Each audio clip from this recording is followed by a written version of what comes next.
somebody on my heart this morning, and come forward. I just want to pray for you,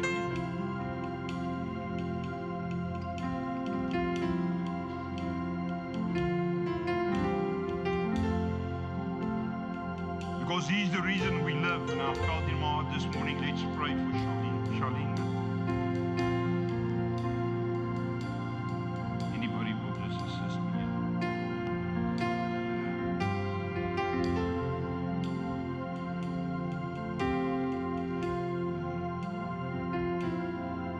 Yes. You can keep on playing in the background. If there's anyone else this morning, you know, this besides because of the song this morning, because He lives, I've reason to face tomorrow. But even this morning as we are here, people feel like life is not worth living. The Lord just wants to touch you this morning, to show you what life is worth living. The life He gave you is worth living. So you are welcome this morning to come forward if you need some prayer. So thank you very much. Lord, I just want to pray this morning. The burden, Lord, this morning is lifted now in the name of Jesus. Here het gesien. Dankie Jesus dat jy vanmôre terwyl ek hierdie liggaam salf in die naam van die Here. Elke breek was daar vreugde steel, Here, die verlange. Vader, in die naam van Jesus, dat jy nou net daai kombers van haar sal lig, Here, in die naam van Jesus, Here.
Amen, hallelujah.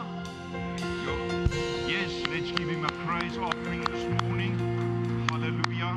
Yes, we cannot be silent. You know, that's why I got so excited. You know, when I get excited, there's something just whoop inside of me, you know. This morning I'm excited because Jesus lives, you know. And I want you to be excited because He lives. And the Lord knows and understands the pressures of life. He do. But sometimes they get us, you know, they get us underneath the water. You know, we struggle and we gasp for air sometimes because life sometimes is too much for us. You might not be at that space this morning, it's fine. But remember, because He lived, we can face tomorrow. In spite of what we have to face. Yes, let's give Him a praise offering. And I want to say, if you want to sing that song again, because He lived, maybe with new energy this morning. With new energy. There's hope in your tomorrow, sir. There's hope in your tomorrow. Amen? Amen? There's hope in your tomorrow. No matter what. Jesus is hope in tomorrow.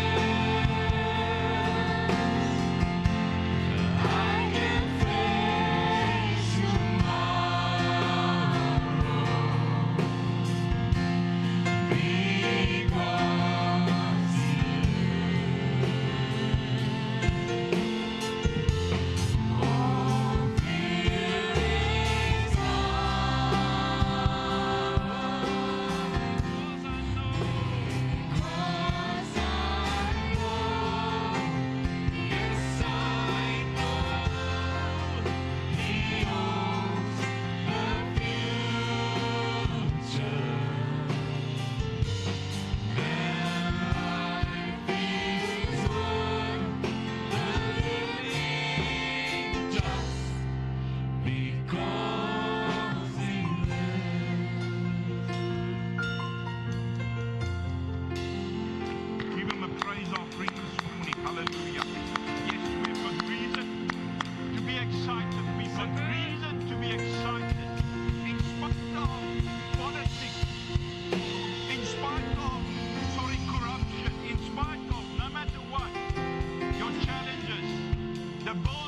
to pay, we've got reason to be excited this morning. You may sit. Thank you very much. We praise the Lord God Almighty this morning, and we really believe the Holy Spirit will speak to your heart this morning. Thank you very much, Pastor Anton. I see you've got the jacket on this morning. It's a bit cold. Yeah, he's not used to wearing jackets and so on, even in the winter. So you also give me hope for my winter. I'm a summer's person. I love the summer. Amen. Hallelujah. Morning, church. How are you this morning? Welcome to everybody this morning. Great welcome to each and every one this morning. We love to see you we love to see what your presence this morning, experience your presence with us this morning as we experience the power of the Holy Spirit in our life, you know. Yes, hallelujah. Yes, I'm excited this morning because of Jesus. I had a sort of a rough week this week, a mental rough week this week. You know, spiritually sometimes you are there, but the mental side you have to what? You have to drag it to get to where the spiritual side is. It's not like that sometimes. It's only me. You know, you're fine spiritually, but the mental thing sometimes it falls behind on the journey. You have to grab it and go on your knees to get it where it should be in your life, because the enemy loves attacking what? The mind, the mental side of the human. Amen. So we have an enemy. This morning I want to talk to you about potential. Potential is essential to deal with pressure. Potential is essential to deal with pressure. And we all know what pressure is now, the pressures of life. I believe that's why this morning the Lord wants to just to touch the lady this morning to say, you know, I see what you are going through. And he's busy uplifting her. I believe he did this morning. God bless. Potential is essential to deal with the pressures of life. So the aim is for us as a church, as a Christ-centered church, or let me say it this way, our aim is to be a Christ-centered church. Amen? You can't sleep, eh? It's too cold to sleep. To be a Christ-centered church. I was thinking a lot about, you know, the challenges we have as humans, especially when it comes to race. And that's why Christ don't want us to get involved, because there's a very fine line when it comes to race. To the left or to the right, you might be wrong or right. So that is why Jesus wants you to live a Christ-centered life. So we as a church also want to encourage you specifically. We are focused. Our target is to equip you in such a way that you live a Christ-centered or Christ-like church lifestyle. We deviate from all those other things that can cause you not to be centered and focused, and your target, you must know where's your target. To be Christ-centered in your life. We know, and I know, there is many challenges when we walk out of this door that will confront what I'm saying this morning. It's not to say what I'm saying this morning is not the truth, but there is an enemy out there that will challenge what you believe, and that wants to break down what you believe, coming from the Word of God. Amen? So, even as youth, you've got a lot of challenges. So I want you to focus on Christ and to find Christ in your life and to live a life Christ-centered. In general, we have live a life depending on how we respond to it. People sometimes say even that when they wake up in the morning, something or somebody upsets them, they say, my whole day is messed up. And so often it's our own fault why that day is a mess. Because we believe it. We have said it, we have confessed it, and then we even act like it's a mess, even it's not a mess. In general, we live a life depending on how we respond to the things of life or how the journey unfolds.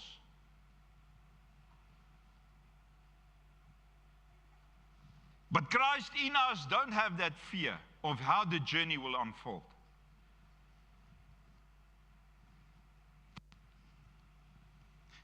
Where did my journey with Christ start?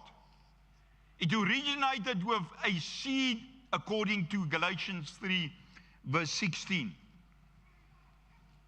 A seed is something sown.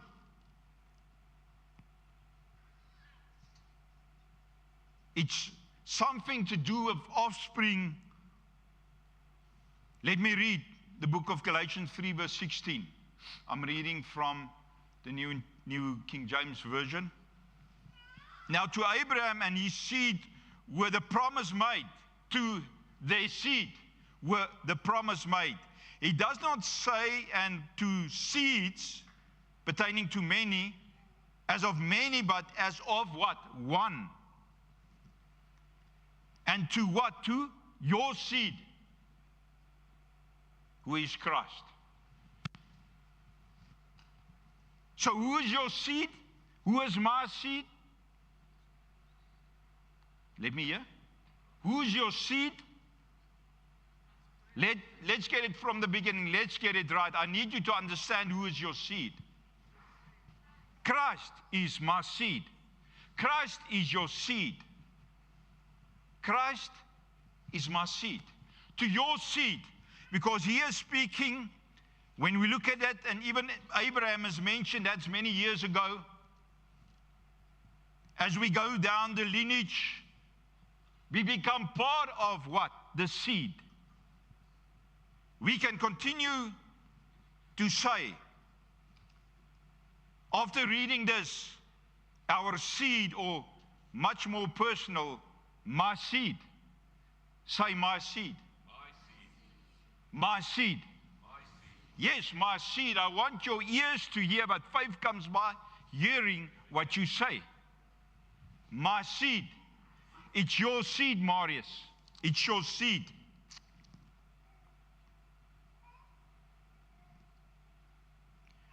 And the seed is further defined in Scripture there to be Christ. Defined as Christ. This new life, this born-again life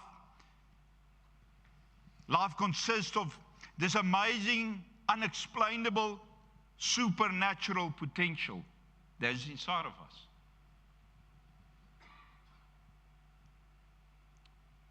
That need to be uncovered, discovered by yourself, by myself.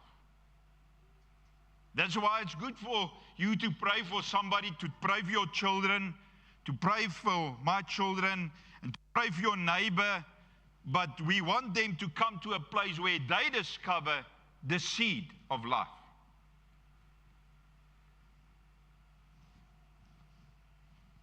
Where they uncover and discover and grow to be the person God called them to be.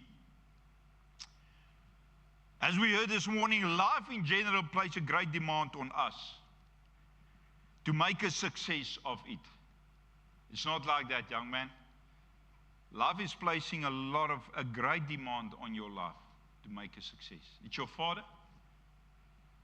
And even when you look at your father's life, it might be even more demanding. The successes of his life. The example he set.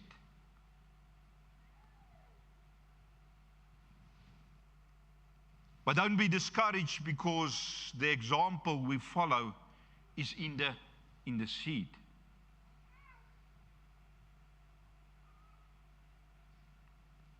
The pressure is sometimes overwhelming. And sometimes we can see it You can see it on your own face when you look in the mirror, the pressures of life. It even shows some scars, you know, the front sense one.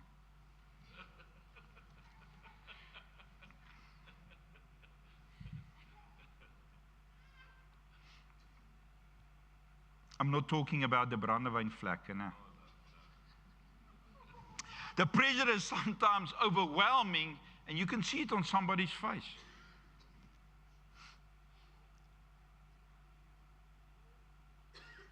I explain it with these words. I feel like giving up. I feel like giving up. Why is it like this, that we sometimes come to a place in our life, and all of us, even if you are super successful today, there was a place in your life that you feel like, I'm giving up. Sometimes it was there when you were at the brink of your breakthrough. Because even in my own life, I've come to a place where I feel like I've hit the ceiling when it comes to my relationship with God. The feeling is not the thing to believe, because there is a spirit inside of me, the seed of Christ, that keep on encouraging me not to believe anything or everything I feel. But it's not to say I don't have those emotions and feelings sometimes in my life, but I feel like I've hit the ceiling pertaining my own personal relationship with God.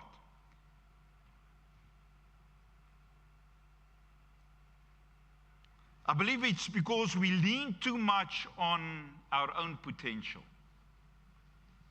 We get educated, and then we get sort of too clever for God. But just remember, while you're in this journey with Jesus, you will always need Him to excel in your life.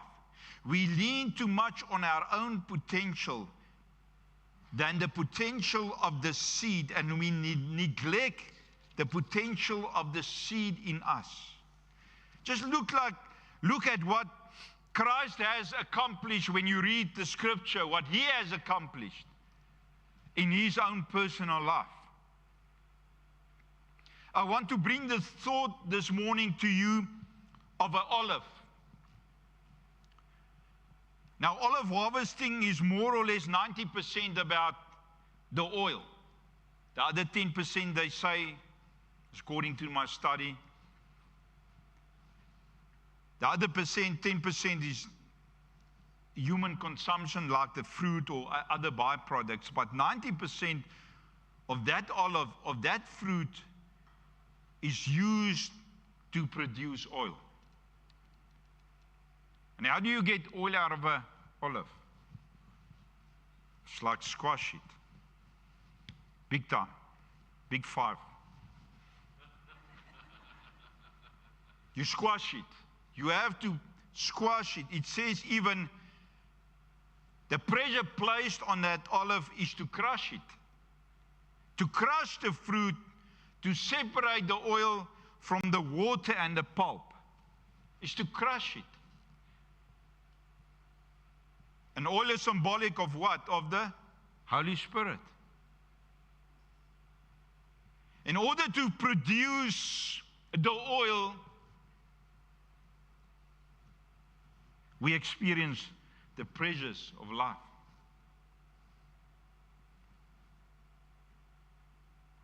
And most of these farmers, they want that pressure on that olive, because they want 90% of oil out of that product.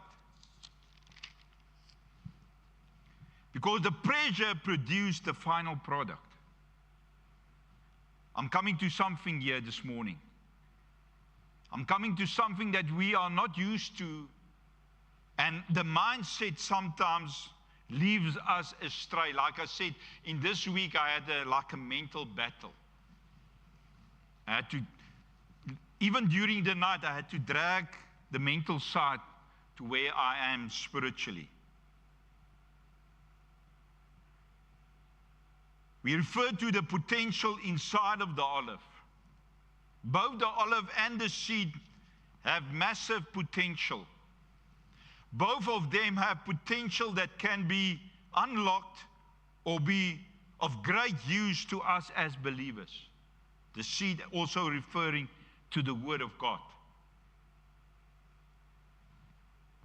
We view pressure, the pressures of life, as negative most of the time. There, it's where it catches your mind. It catches your mind. The moment we view, I don't say there is that negative side, but I say we view mostly pressure because we see pressure and the crushing as negative.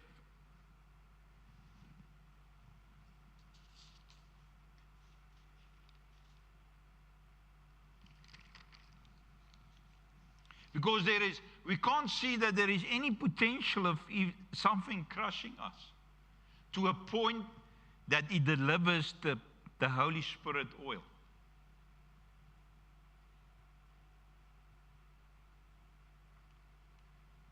Maybe that's why we can't see the value of any challenges or pressure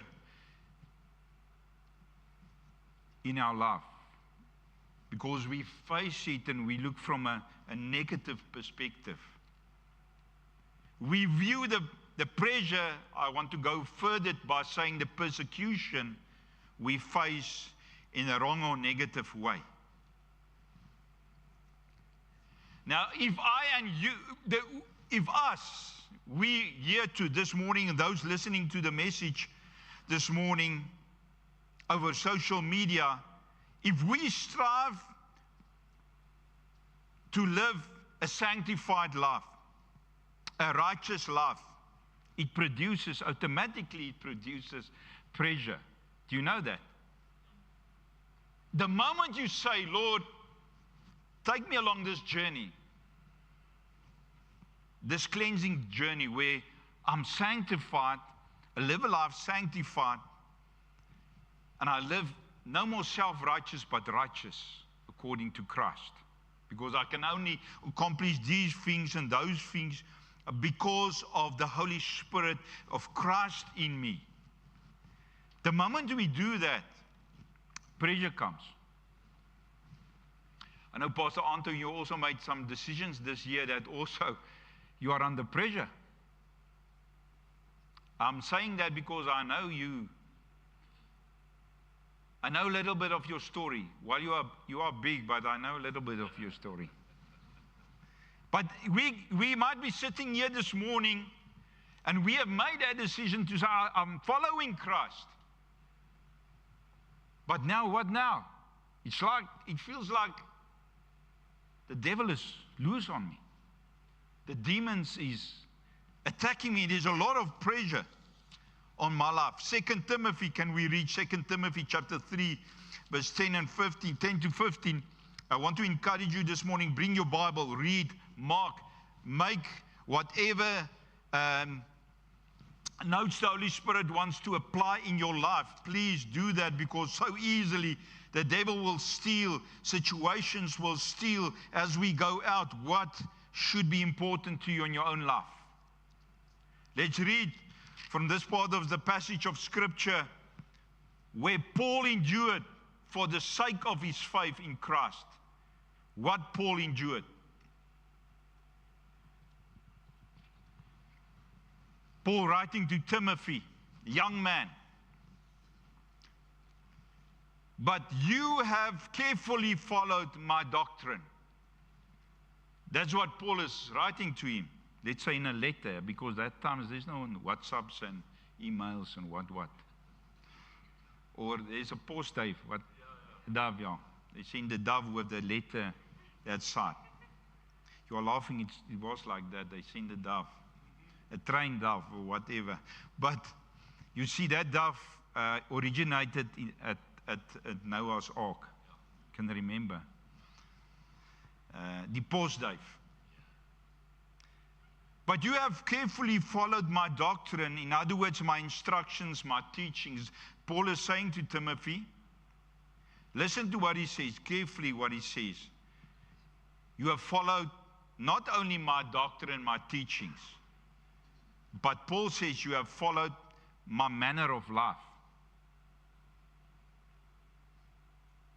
We are speaking about living a Christ-centered life. And if I can say this morning to anyone this morning, or anyone out there which I meet, any person I meet, to say, come follow me, follow my example. Because the Lord wants us to get to that place where we have that confidence to say to somebody, come, I want to mentor you as a disciple of the Lord Jesus Christ. I want to be your example in Christ Jesus. Many people can't do that because they can't even invite you to their home, because they might see how you deal with your family. Pastor Anthony, you're laughing. There's a reality of the Christian faith is sometimes people don't want to invite you there because they don't want to see the way they live. He says, he said to Timothy, you followed me in my manner of life. He was not making any excuses for the way he was living. It was in line with a Christ-centered life. He said, you followed me in purpose, in faith, in long suffering. That's where that unwanted words come out sometimes, the unwanted ones, in long suffering. Lord, I'm suffering. Oh, you can hear me the way I talk. In long suffering, he says, even in long suffering long, let's use it that way. Then he says, in love, perseverance, persecution, afflictions, and it's not one, it's persecutions and afflictions, which happened to me at Antioch, at Iconium, at Lystra, what persecutions I endured. Then he says in verse 12, it's up there.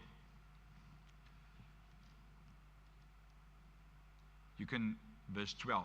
Yes, he's calling out, yes, and all who desires what? To live godly in Christ Jesus will suffer persecution. I believe that's more like the church. Not a church that focuses on the material stuff, because that will follow your kingdom attitude. Whatever we need, the resources regarding that. Seek first the kingdom and his righteousness, and all the other things will be added. Even in persecution, we need to seek the Lord. That word means to flee or to pursue. Both sides, to flee or to pursue. It means to follow Christ, but given to what? To suffering and persecution. That word actually, persecution, brings about forward movement. So that's why we sometimes view persecution and affliction and negative things we face in life and then we don't get the correct outcome from it because we view it in a wrong way. It actually means to move forward. It means to be crushed, but to be moved forward. I died to myself. And even myself, as I said this morning, I feel like my relationship with the Lord is here at the ceiling. Ceiling is quite high, but I feel like it's there.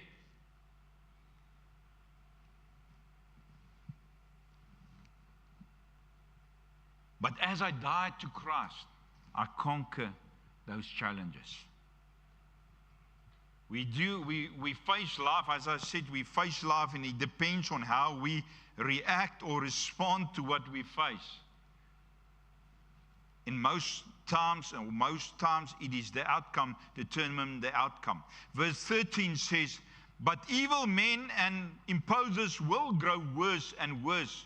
In other words, that's part of our opposition, evil men, evil people, deceiving and being deceived.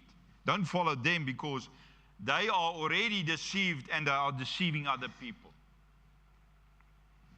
But you must, he's speaking to Timothy, and the Lord may speak to you this morning, but you must continue in the things which you have learned and been assured of, knowing from who you have learned them. It's important, from who do we learn these things?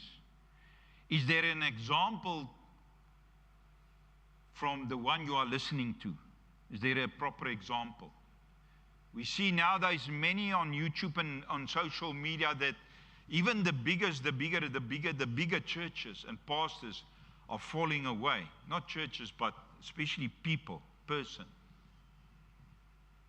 And things comes out that they have not dealt with it correctly under the grace God has given them.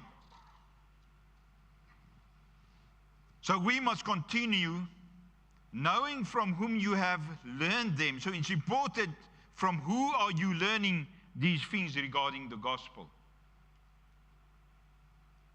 From childhood you have known the Holy Scriptures, which, verse 15, which are able to make you wise for salvation through faith which is in Christ Jesus.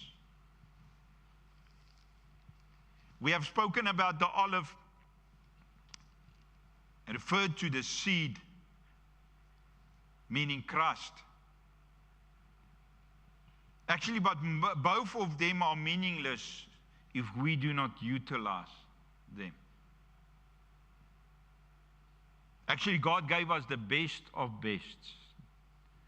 There is no other bigger and greater solution to the human race than Christ Jesus.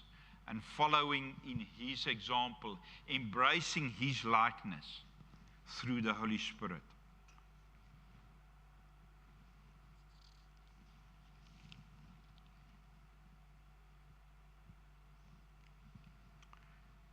The danger is that when we become passive as believers, and our passive behavior towards our faith leads to hopelessness.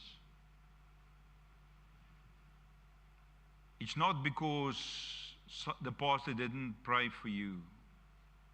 It's not because you don't read your Bible. It's because we become passive for Christ. I want to encourage you. Yesterday even, we went out for an outreach into the community, and I want to encourage you, invite you. We were planning to have an outreach every month. So please join us. We want you to partake so that your faith will not grow passive and leaves you hopeless. It leads to a passive believer that doesn't utilize his faith, leads to guilt. You always make an excuse why you don't come to church. And the pastor always have to say, but it's cold today. As it's cold today, that's why we have so few people. I'm just using an example. We have started this the 1st of March, so it's not, let's say it's not on you. Okay. But I want to say this morning that we even make excuses. The other day I phoned a guy and I felt in my heart that, there's some red flags there because I don't see him in church anymore. I don't see him at our men's group anymore. And even his small group leader said, I don't see him anymore. And I phoned him and I said to him, please, brother, in my heart I feel this thing is leading you astray. Why do you just abandon what was previously so important, and now suddenly there's something more important than Christ? and us trying to teach and lead you and mentoring you in discipleship.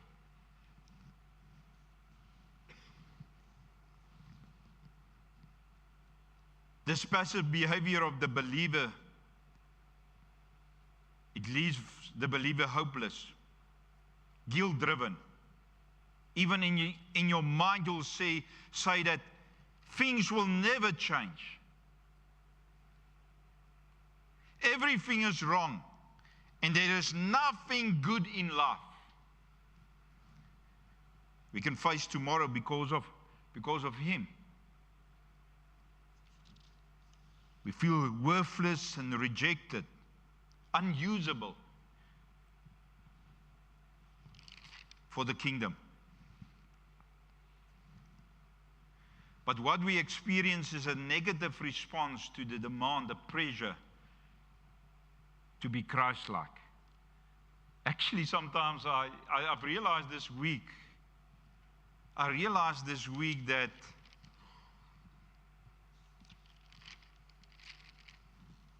my own testimony, where I struggled with these two things. One was a personal thing and one was work-related. And I was down.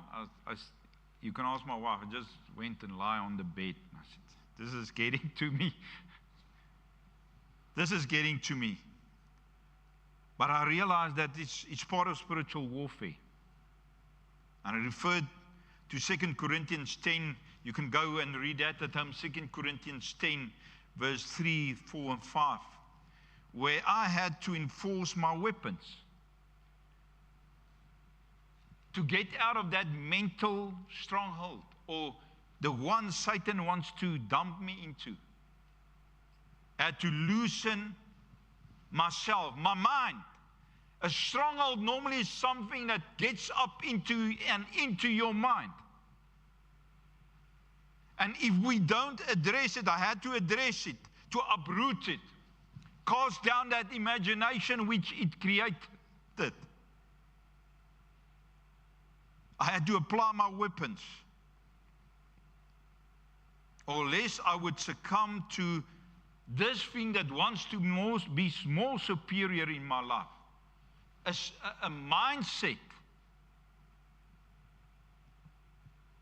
Number one is that I had to resist it. If I had not resisted it, I would have succumbed to that power, that pressure.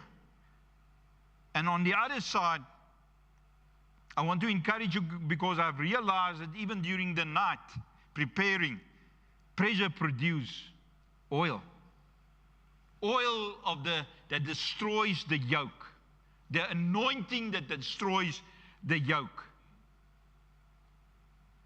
Have you not heard in Mark 4, verse 17? I'm going to read it. You can go and read it and mark it now. Mark 4, verse 17. There's the parable of the sower and the seed. It reads like this: afterward, when tribulation or persecution arise, believer, for the word's sake, for the sake of the word, immediately they stumble. So if you are busy stumbling under pressure, it might be because Satan has created a stronghold in your mind. Because he wants to overpower what you believe. He wants to sift you away from the power of God's word. And crush the seed in you. You know, people can be depressed, but also be saved.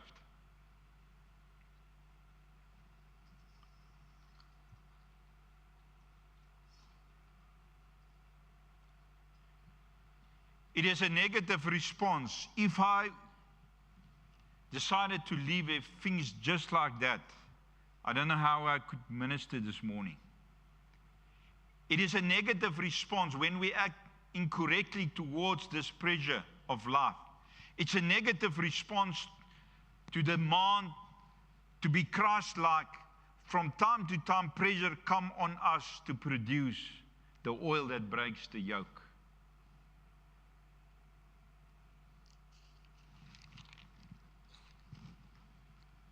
Where do I find my potential? I said we would like to encourage you to live a Christ-centered lifestyle. Focus on Him. How do I do it? The answer lies in the seed in Christ. The Word of God is referred to as seed.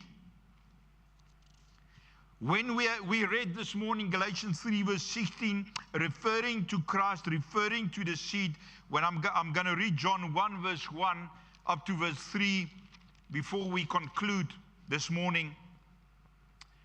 It says the following, beloved, in the beginning was the Word.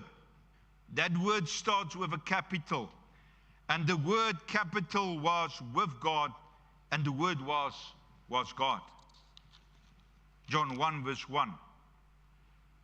I want you to pay attention to the capital. Verse 2, He was capital in the beginning with God. Who was in the beginning with God? Christ was with God. All things were made through Him, capital.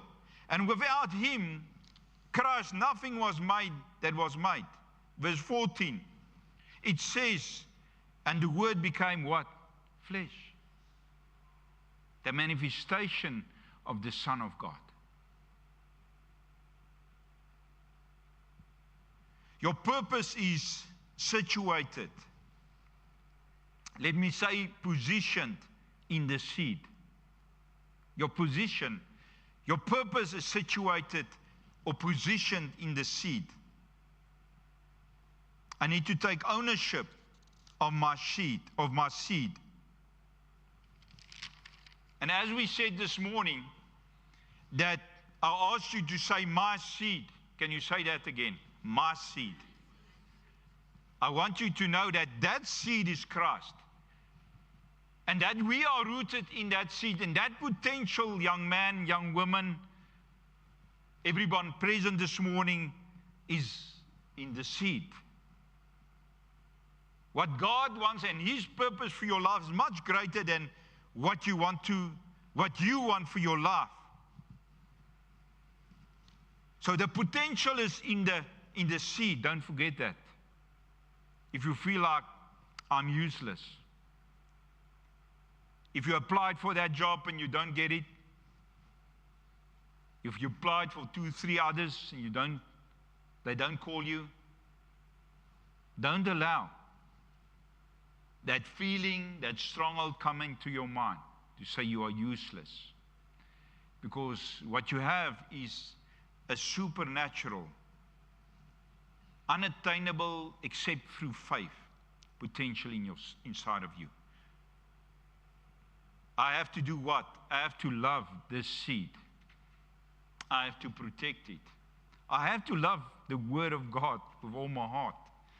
I have to protect it. I have to believe in that potential.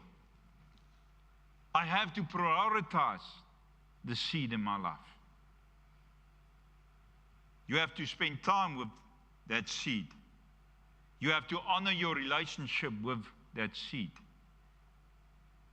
Can you see why exploring and discovering Jesus Christ is so important to us and also to God? Potential is essential to produce the oil in your life.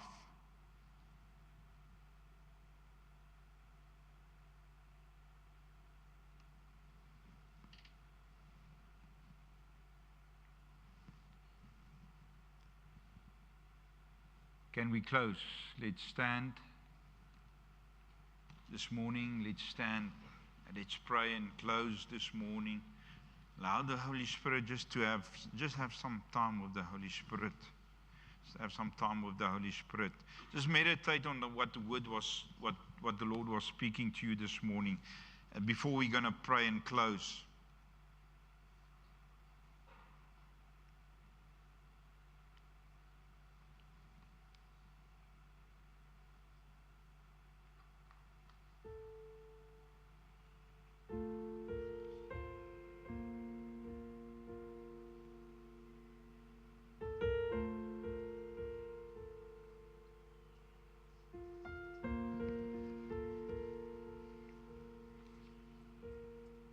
give them time for the Holy Spirit to engage with you.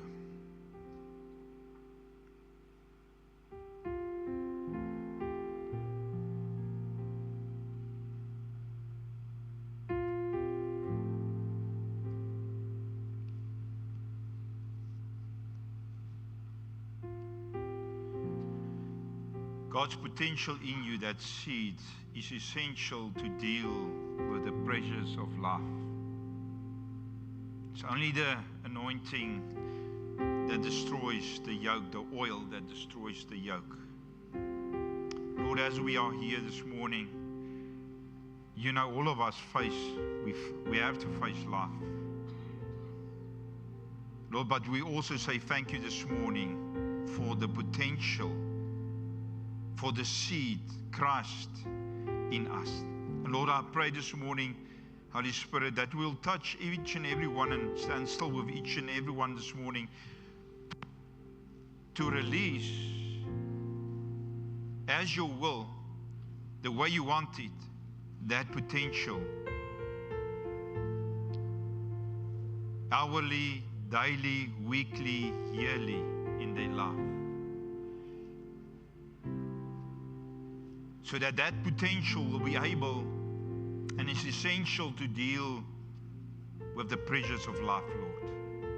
And we thank you this morning in the name of Jesus, Holy Spirit, that you have addressed us this morning. And we will meditate on what we heard this morning. And even when we face the challenges of life, we will go and revisit your word, Lord, to be encouraged and to break the bondages, Lord.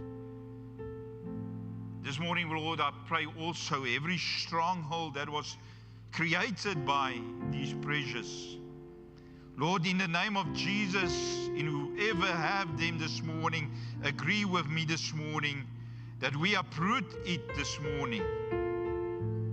And people will experience in their mind freedom this morning. We uproot them. We cast down every imagination, every picture, every deceiving picture they have created in people's minds this morning. I rebuke every form of disobedience in the name of Jesus. I take every thought captive obedient to my Lord and Savior, in order that we will not fall or fail, but we will produce oil that breaks the yoke, not only for ourselves, but also for those who need the oil of the Holy Spirit. Thank you for your grace and mercy and for the success it brings to our life, Lord. We humbly thank you for that this morning, God. May you continue to be gracious to us and merciful, your children, Lord. Please protect us as we proceed. Lord, I pray for every father this morning, especially the fathers this morning, Holy Spirit, the demand that is upon their life. Thank you, Lord, that no pressure can be sustained under the yoke and the anointing, the oil of the Holy Spirit. It will slip off. It will be broken. Thank you for each and every father this morning, Lord. I pray that you continue, Lord, to speak to their hearts, to love their families, love their wives, love their families, Lord, in the wonderful name of Jesus, and the way you love the church, Lord Jesus. Thank you for your grace and mercy as we continue our journey from henceforth, Lord. In Jesus' mighty name, amen. Go in the peace of our Lord Jesus Christ, the power of the Holy Spirit. Please enjoy something. There's something at the back. Is there a gift for the fathers? Okay, also for us. Okay. Yeah. Don't slip up on your gift. May the Lord bless and keep you.